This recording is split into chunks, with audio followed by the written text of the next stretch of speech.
uma festa que já se passou.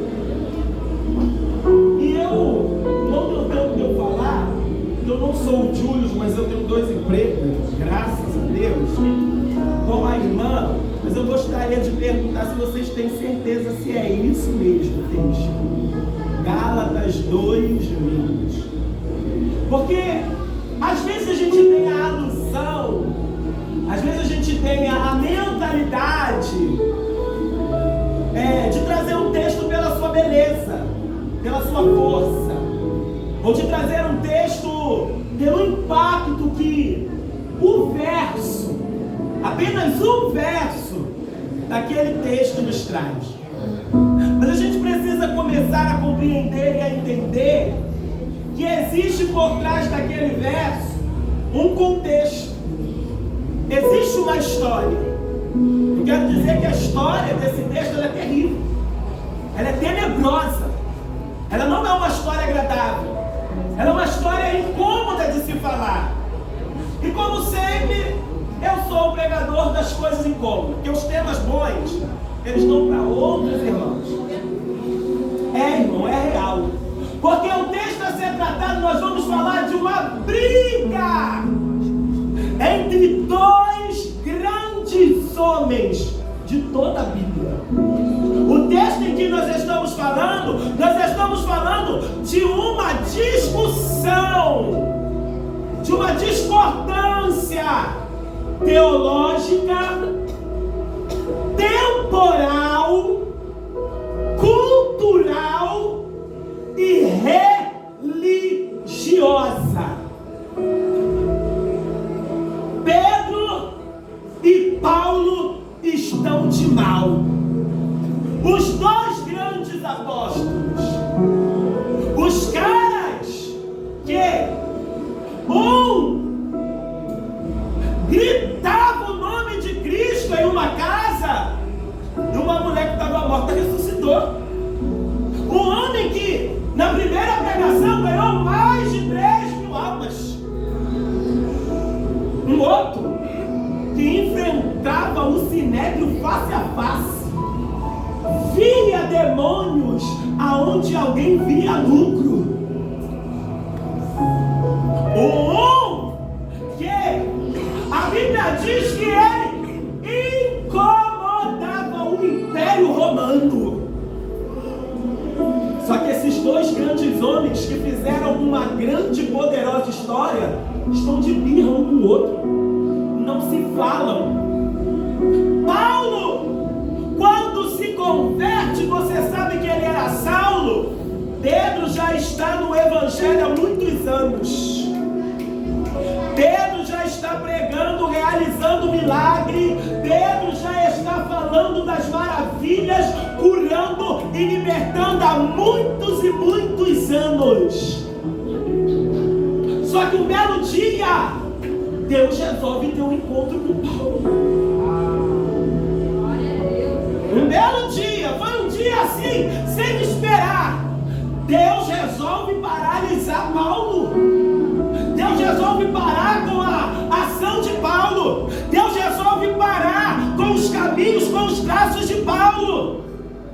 E um dia comum, onde Paulo tinha agendado, carimbado, certificado, se programado para matar, Deus paralisa ele no meio do caminho. Vai dizer assim: quem é você que está lutando contra o agrilhão? Quem é você que está me perseguindo? Porque se persegue os meus, persegue a mim. Cristo vai se revelar a alguém que perseguia a igreja, que matava os cristãos. Cristo vai se revelar a alguém que era contra a igreja, que dedicava a sua vida a uma religiosidade tão perversa a ponto do ministério antes da salvação de Paulo é um ministério de morte, é um ministério de sangue, é um ministério de terror. Porque aonde Saulo passa tem terror, aonde Saulo passa tem medo, aonde Saulo passa tem morte, aonde Saulo passa tem desgraça. Só que naquele dia, bem no meio do caminho, Jeová para ele evangeliza ele. Paulo não foi evangelizado por um evangelista. Paulo não foi convertido porque ouviu alguém em uma sinagoga, em uma oração, em algum trabalho de lá. Não, Paulo foi evangelizado pelo próprio Cristo. Ninguém pregou para Paulo, ninguém tinha essa disposição, ninguém tinha essa coragem, ninguém tinha essa autoridade.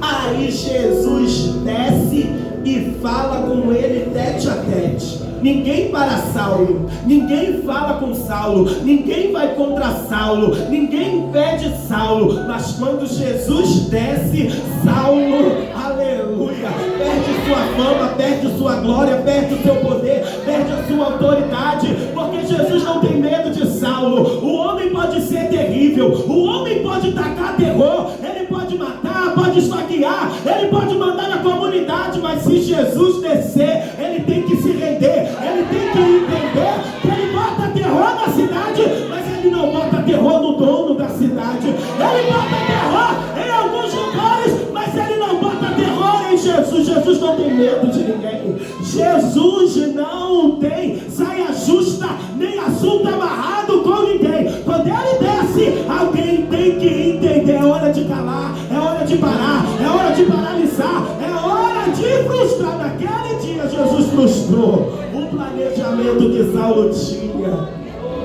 E ele vai dizer: dura para você recalcitrar. Você está temando.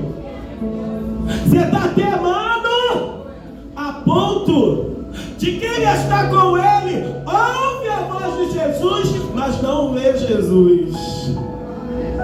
Um grande clarão é reluzente naquele momento. Ele cai do cavalo que está levando ele para o caminho de morte.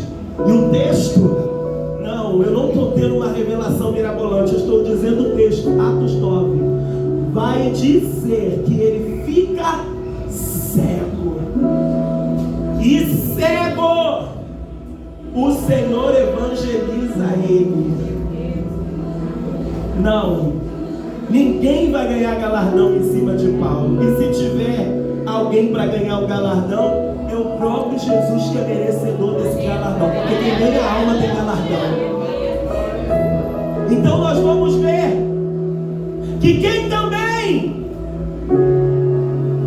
só que Paulo recebe o evangelismo de Jesus em espírito, porque nesse tempo Jesus já tinha morrido, já tinha sido ressuscitado e já tinha ascendido aos céus. Pedro não. Pedro viu, Pedro ouviu, Pedro tocou, Pedro abraçou, Pedro andou do ladinho dele, Pedro sentiu o cheiro dele, Pedro viu a cor da sua pele. Sabe, um dia no mar, porque Jesus ama frustrar plano. Se você for observar a Bíblia, meu Deus, está muito bonitinho, sou muito desmantelado. Se você observar a Bíblia, todas as vezes que Jesus quer salvar um homem bravo, ele frustra o projeto desse homem. Porque quer desbancar o machão, a machona, é só interferir na sua agenda da ignorância. A Bíblia diz que o Senhor naquele dia, irmão, ele manda no mar, ele manda no peixe que está no mar, ele manda no ar, ele manda também nos vírus que estão no ar, ele manda no satélite, ele manda no planeta Terra. O salmista vai dizer: do Senhor é a terra e a sua plenitude, e tudo que nela há. Ele é o comandante, ele é o ordenador, ele manda em tudo. Naquele dia não pescaram nada, não teve um só peixe, não teve nada. Eu fui, irmão, pescar uma vez só. Irmão, que chato, desculpa quem gosta. Eu sou muito elétrico. Eu gosto de contato com gente, com pessoa. Eu gosto, irmão, de pegar peso, de ir, de subir, de descer. Sem ficar lá, joga e fica. Não dá pra mim. Aí a primeira leva, sabe que eu peguei um peixinho, não acredito, se quiser, desse tamanhozinho. nenhum desse tamanhozinho tinha na rede de Pedro naquele dia. Porque a Bíblia vai dizer, quando Jesus resolve encontrar ele já está lavando a rede, está limpando a rede, está se preparando para o outro dia, porque aquele dia foi frustrado, aquele dia não teve nada, e Jesus ama frustrar a agenda de ignorantes. A Bíblia diz que o Senhor para na frente dele e diz: ah, homem, vai um pouco mais adiante, vai ao mar alto, vai de novo, pega a rede de novo, pega o barco de novo, entra no mar de novo, e agora joga a rede de novo, mas joga direitinho, joga, não joga como você jogou, joga do outro lado. Quando ele joga, a Bíblia diz que tem muitos peixes, e é chamado, o texto da pesca maravilhosa. E nessa pesca maravilhosa, acontece que quando eles vêm, quase rompe de tanta bênção, de tanto peixe. E quando eles estão lá ajeitando, Jesus vai dizer: agora marque isso aí, porque a partir de hoje tu não vai ser mais pescador de peixe, tu vai ser pescador de homem. Eu estou mudando a rota da tua vida, eu estou entrando na tua agenda, eu estou entrando no teu planejamento, eu estou rasgando o esquema que você fez para a tua vida e estou te dando um novo endereço, estou te dando um novo rumo, estou te dando uma nova história. Ah, quando ele entra, ele muda tudo, tudo sai do lugar, é tudo diferente. Ah, quando ele entra, irmão, quem não era para ser, quem era para não ser. Aí Pedro vai andar com Jesus, vai aprender com Jesus. Quando Jesus é ameaçado, vai ter que fugir junto com Jesus. Mas quando Jesus é descoberto, Pedro nega Jesus. É você, você parece com ele, hein? Você tem o jeitinho dele. As suas roupas estão igualzinha dele. Ah, tu tem a fala dele, a tua fala te denuncia. Sabe o que ele diz? Pedro nega. Pedro esquece o dia em que o Senhor se revelou para ele. A Bíblia diz que quando Jesus agora, entenda, ninguém pegou Jesus, ele se entregou. Ninguém tinha esse poder, ninguém tinha essa autoridade. Quando Pilatos veio falar com ele, ele deixou bem claro: olha, Pilatos, ninguém a toma de mim, sou eu que dou. E aí Pilatos está dizendo: porque eu tenho a tua vida, Jesus, nas minhas mãos. E Jesus vai dizer: se eu quisesse, eu rogaria ao Pai, e ele enviaria uma legião de anjos, mataria todo mundo, é porque eu não quero. Então entenda, ninguém armou um esquema e conseguiu pegar Jesus. Ele se entregou, ele quis, ele deixou, foi plano dele, estava na agenda dele, estava no projeto dele, se doar, se deixar, se despir da sua autoridade magna, para que alguém viesse pensar que tinha o domínio de Jesus. Quando Jesus morre, Pedro vai estar com os discípulos em uma casa escondida e vai dizer: irei-me outra vez e voltarei para pescar. Vou embora, não tem mais Jesus, estou metendo o pé, não vou ficar aqui. E a Bíblia diz que mais 2 discípulos foram junto com ele. Aí Pedro está lá com os 2 discípulos, lá onde Jesus arrancou ele, lá onde Jesus tirou ele, lá onde Jesus livrou ele, lá onde Jesus limpou ele, lá onde Jesus deu graça a ele e disse: aqui tu não pisa nunca mais. Pedro está lá, naquele lugarzinho, cima, onde Jesus já tinha arrancado ele. Mas Jesus é Deus, Ele é o Senhor, e Ele vai lá de novo na praia. Não pegam nada de novo, porque se precisar Ele te frustra quantas vezes for preciso, para tu entender, tu é dele. Só dá certo nele, só vai fluir com ele, só vai andar nele, só vai abrir se tiver com ele. Não adianta, escolhido não tem escolha. Não tem esse negócio que eu não quero. O problema é teu, o céu já te marcou, o céu já te selou, ele vai atrás de você de novo. Aí Jesus está bem lá na praia. Ei, meus filhos, vocês têm alguma coisa aí para comer? Jesus sabe que eles não pegaram nada. Jesus entende que não tem nada, porque Ele sabe quem é que está naquele mar. E a Bíblia vai dizer que eles disseram, tem não. Aí Jesus vai falar a mesma coisa. Joga a rede do outro lado, meus filhos. E eles pegaram e trouxeram. E a Bíblia vai dizer que quando Pedro percebe que é Jesus, Pedro está nu, se joga na água, porque sente vergonha. Pedro entende, ele vem atrás de mim de novo. Esse cara não me larga, esse cara não me deixa, esse cara não me abandona. Ele veio me pegar de novo. Aí quando ele chega na beira da praia, o que é que Jesus tem no braseiro, na churrasqueira? Pão e peixe. Pão e peixe.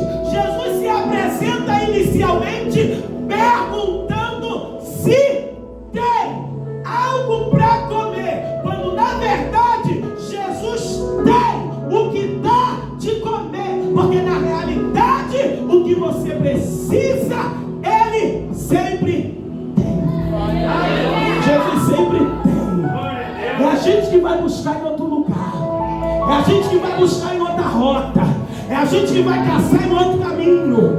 Ele sempre tem. Pedro estava atrás de peixe, mas ele já tinha peixe. Pedro estava atrás de algo que lhe saciava a fome, mas Jesus já tinha pão e peixe fresquinho na brasa. Ele tem. O que tua alma precisa, ele tem. O que teu coração precisa, ele tem. O que você tem necessidade, Jesus já tem. Ele só está fazendo você entender. É só nele que tem aquilo que você tem necessidade. Quando ele chega, Jesus vai dizer, Pedro, tu me amas? Tu me amas? Ele vai dizer, ah, Senhor, eu te amo. Jesus pergunta pela segunda vez, Pedro, tem certeza que tu me amas? Pedro vai dizer, ah, Senhor, tu sabes que eu te amo.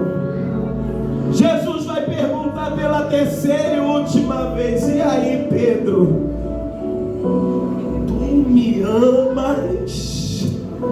Pedro vai se entristecer, vai chorar. Pedro vai se lembrar do que ele disse, e Pedro vai dizer, Senhor, tu sabes, eu te amo.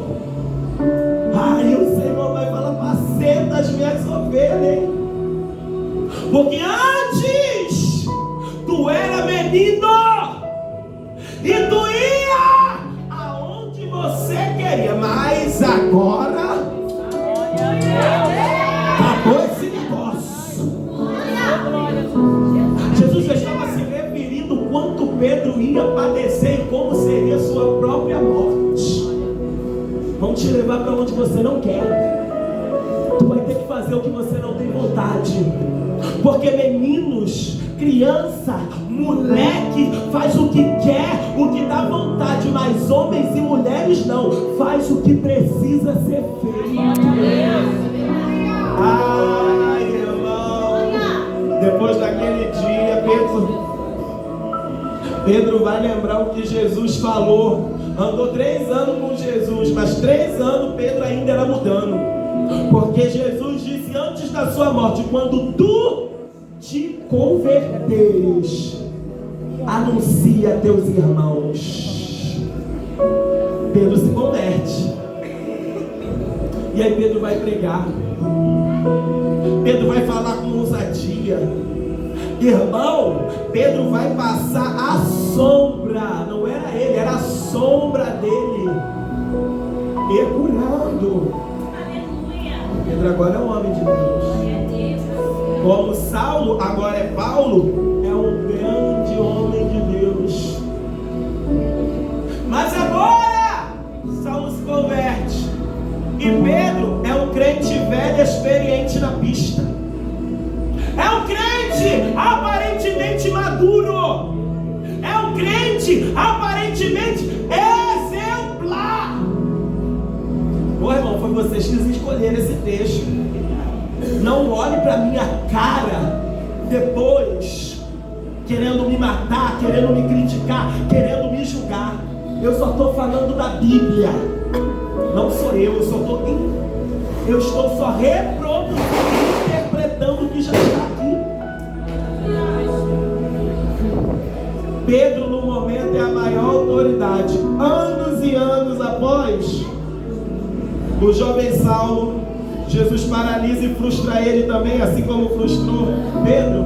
Salva, limpa, liberta, transforma. E aí, quando tem uma notícia que aquele que aterrorizava, que matava, que acabava com tudo, que despedaçava, se converteu, ele vai para Jerusalém e se apresenta aos discípulos. Ele se apresenta porque ele quer testemunhar que Cristo teve um encontro com ele e ele teve um encontro com Cristo. Porque a gente quer falar para todo mundo o quanto Jesus é bom. A gente quer falar o quanto ele salva, o quanto ele cura, o quanto ele liberta. A gente gosta, irmão, de falar dos mistérios de Deus, do poder, da graça, da glória que ele manifesta. Não sei você, mas eu amo testemunhar. Jesus faz maravilha, o que ele faz? Ele não mudou nem um cadinho, ele continua fazendo. Só que quando ainda Saulo vai se apresentar dizendo que se converteu, eles não aceitam Saulo. Eles criticam. Eles dizem: esse homem não pode participar de nós. Esse homem não pode sentar à mesa conosco. Aí Saulo vai sumir e vai ficar desaparecido de 13 a 14 anos, só se enchendo, só estudando, só aprendendo, só analisando, só recebendo, só tendo experiências com Deus e com a sua Santa Escritura. E a Bíblia vai dizer, capítulo de número 2, eu entro no texto resumindo e encerrando do livro de Gálatas. Ele vai iniciar dizendo assim: 14 anos depois, eu subi a Jerusalém de novo. Porque na primeira vez ele foi rejeitado. Na primeira vez ele não foi bem aceito.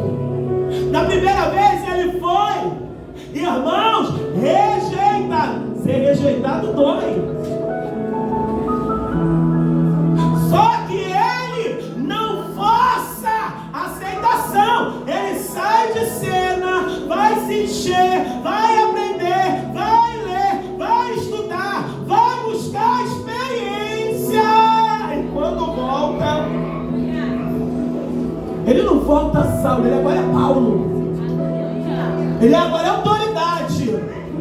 Não é mais aquele jovenzinho que aceitou Jesus e o povo dizia assim: 3 meses, 4 meses, daqui a pouco sai, daqui a pouco cai, daqui a pouco volta, está emocionado, não vai firmar. Não, ele aprendeu, ele recebeu, ele sabe o que ele quer agora. Agora ele é crente. E quando ele volta, a igreja aceita ele. Porque deixa eu te falar, vazio, a igreja não vai te aceitar não. Se tu não tiver algo a oferecer, da aceitação. É por isso que você precisa ser cheio. É por isso que você precisa aprender. É por isso que você precisa desenvolver. Porque tem lugares que não gostam de você, gostam da tua utilidade. Mas é por isso que Paulo sai. Porque Paulo não força a barra. Paulo sabe, eu fui salvo. Eu vi Jesus. Ninguém precisa acreditar, mas eu vi. Ninguém precisa ter ouvido, mas eu ouvi. Ninguém precisa ter estado lá, mas eu tenho certeza. Oh, glória! Aí, quando ele volta, a igreja aceita, a igreja unge ele e a Barnabé e mandam eles para o campo de missão. Irmãos, quando manda, eles levam João Marcos.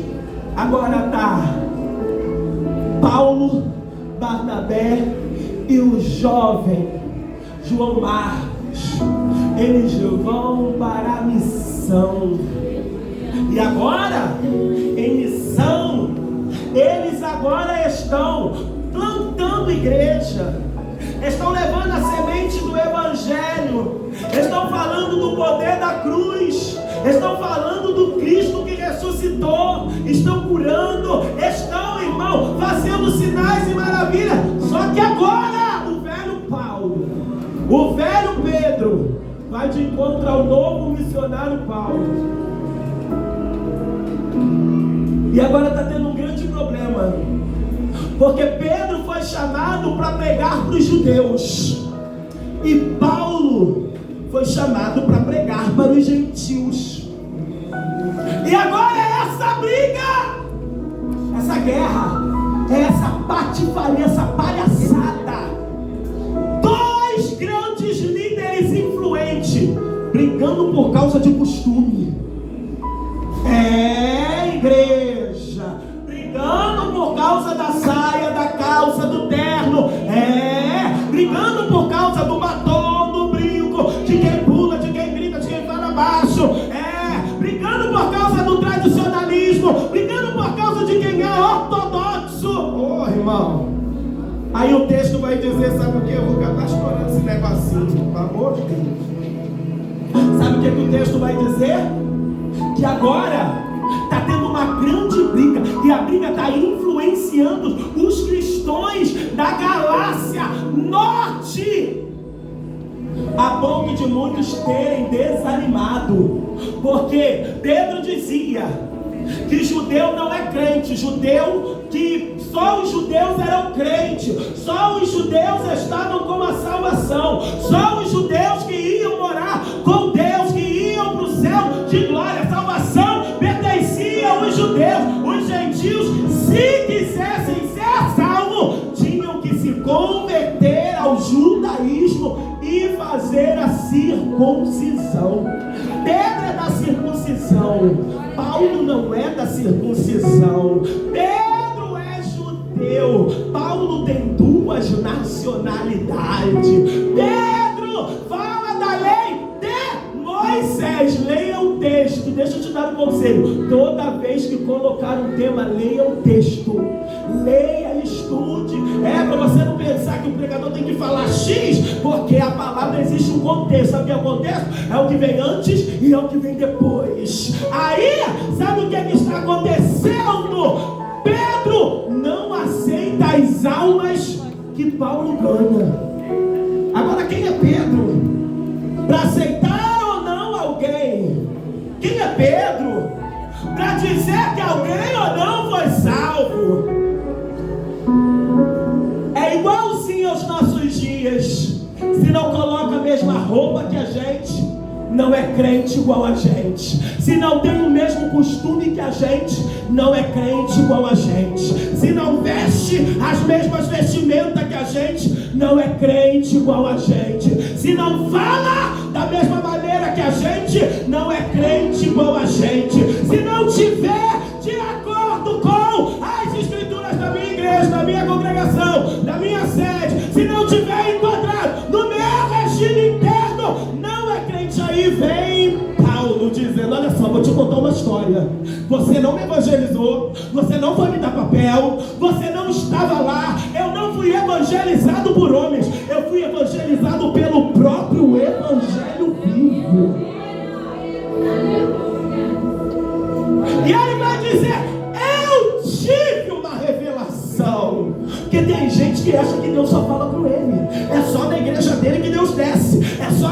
ao certo, é só Ele, o dono da Bíblia, né? O dono da razão, o dono das Escrituras. Mas eu vim te dizer, o céu entrega mistério a quem nele confia, a hora que Ele quer, no momento em que Ele quer. E para de inveja, porque tem coisa que Deus vai confiar a você e não vai confiar em mim, vai falar a você e não vai falar a mim. E tá tudo bem, é tudo para a glória dele, é tudo para a honra dele, é tudo para o louvor dele.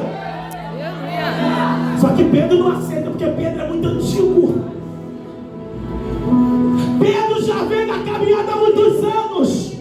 Pedro já fez teologia, Pedro já fez bacharelado, Pedro já passou pela escola teológica, Pedro já viu. Antigamente, sabe, o saudosismo, antigamente era assim, antigamente era assim, antigamente era assim. Só que o Deus de antigamente, Ele continua agindo no mesmo jeito, da mesma forma, aonde Ele quiser. Porque aonde tiver um coração quebrantado e contrito, Ele desce, Ele age, Ele trabalha, Ele faz, porque Ele não está parado no tempo. Deus não parou no tempo. Pedro não aceita. Se não se converter ao judaísmo, não vai ser salvo. Aí Paulo vai dizer, deixa eu contar uma história. Eu tive uma revelação. O próprio Cristo, que é Deus, desceu, mudou todo o meu caminho. A salvação não vem pela lei, mas é através da graça. Aleluia. Porque a pregação de Pedro é costume. Porque Pedro acredita, se fizer o que a lei manda, tá salvo. É só dar dízimo, é só dar oferta, é só botar minha roupa longa, é só não me vestir com a roupa que o costume da igreja não deixa. Eu venho, eu canto, eu pulo, eu rodo, eu sapateio, eu giro, eu canto louvor da harpa. Pedro diz que quem não é da lei de Moisés não é salvo. Mas Paulo diz, então Cristo morreu à toa. Para que ele morreu? Para que ele se entregou? Pedro exalta a salvação pelo poder da lei, mas Paulo exalta a salvação pelo poder do Cristo ressurreto. Quem morreu foi Jesus. A salvação não é pela lei, é pela graça. Não, isso não vem de vós, é dom. Tem gente querendo medir quem vai ser salvo ou não. Tem gente medindo a salvação. Aí a gente está querendo tomar o lugar do Altíssimo e Eterno. Você vai, que você é boca cara, mas você não gosto muito do teu jeito. Você concorda com o que eu falo, mas já você não gosta de mim. Não, aí a gente salva uns e a gente condena outros, como se tivesse a porta do céu na nossa mão e a do inferno também. Aí vem Paulo dizendo, foi ele que morreu por mim. E Paulo vai encerrar dizendo esse texto que vocês escolheram. Depois dessa briga da roupa, do costume, da cidadania, da cultura, da política, da teologia, da religião, Paulo vai dizer, tu só ouvia falar de mim, querido, tu nem chegava perto de mim. Como é que tu quer dizer que eu não fui salvo? Tu tinha medo de mim, lembra? O povo que andava com você não chegava nem perto de mim. Como é que tu quer medir a minha salvação? Ei, Pedro, não vivo mais eu. Por que ele fala isso? Você lembra? Paulo fazia parte do Sinédrio. Ele era autorizado pelo Sinédrio para quê?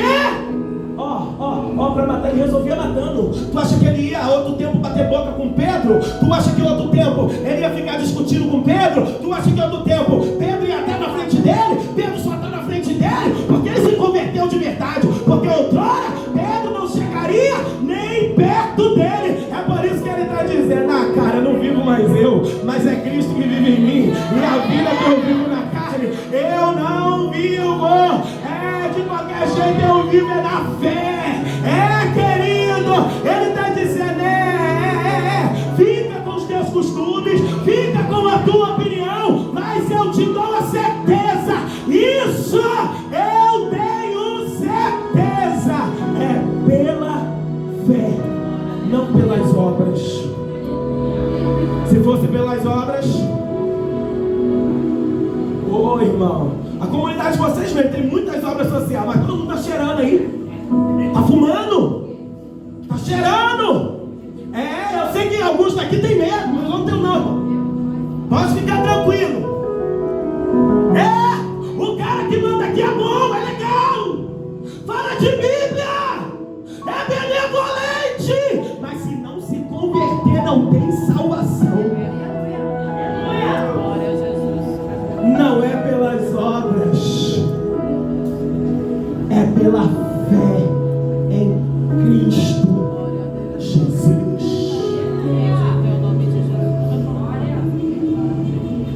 Não dá para medir quem foi liberto ou não. Você não tem um termômetro de libertação, querido. É que nem o termômetro de adoração. Porque tem gente que gosta de medir a adoração. Ah, fulano está adorando. Ah, fulano não está. Ô irmão, tu não sabe a experiência que o outro teve. O interessante é que Pedro tocou, viu, andou, foi discipulado pelo próprio Jesus encarnado, mas negou, correu, abandonou, foi embora. Mas Paulo não. Paulo passou por açoite, naufrágio, ciladas, foi acusado de ser o mandante, de ter tacado fogo na biblioteca de Roma. Mas ele vai terminar a sua vida dizendo: eu combati um bom combate. Eu acabei a carreira, mas eu não neguei a fé.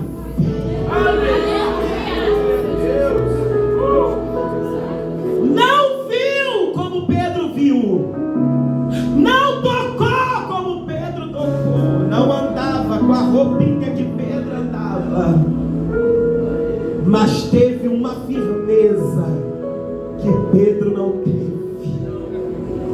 Eu encerro dizendo: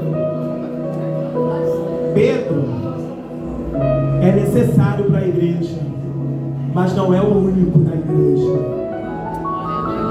Paulo vai dizer a mesma graça desse mesmo texto, leia o texto, que operou na circuncisão através de Pedro, operou na incircuncisão através da minha vida. Respeita quem é diferente de você, quem fala diferente de você, quem anda diferente de você, quem crê diferente de você, porque existe um só Deus, um só autor, um só mediador entre Deus e os homens. E fica tranquilo, naquele grande dia a gente vai saber a realidade, porque vai ser tirado um povo do meio de um povo. Que Cristo Jesus abençoe a tua vida, a tua casa, e que você possa entender: é palavra, não é história da carochinha.